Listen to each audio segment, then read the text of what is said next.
अमर्षित्वा तमसह्य तेजस मन्योप्लुतं दुर्विषं मृकुट्या करालद्रष्टा विरुतस्तपा भागडं सादस्तिकिं कोपयता विधातु बाह्येन दृशोच्यमान जनेन दक्षस्य मुहुर्महात्मनः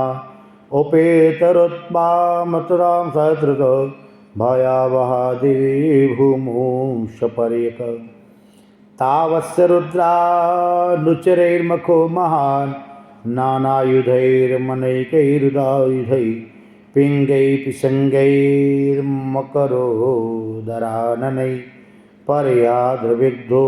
विद्भे दुरतान्वरुद्धता केचिद्बभञ्जो प्राग्वतं पत्नीशालां तथा परे सदाग्निध्रशाला च तद्विहारं मानसम्।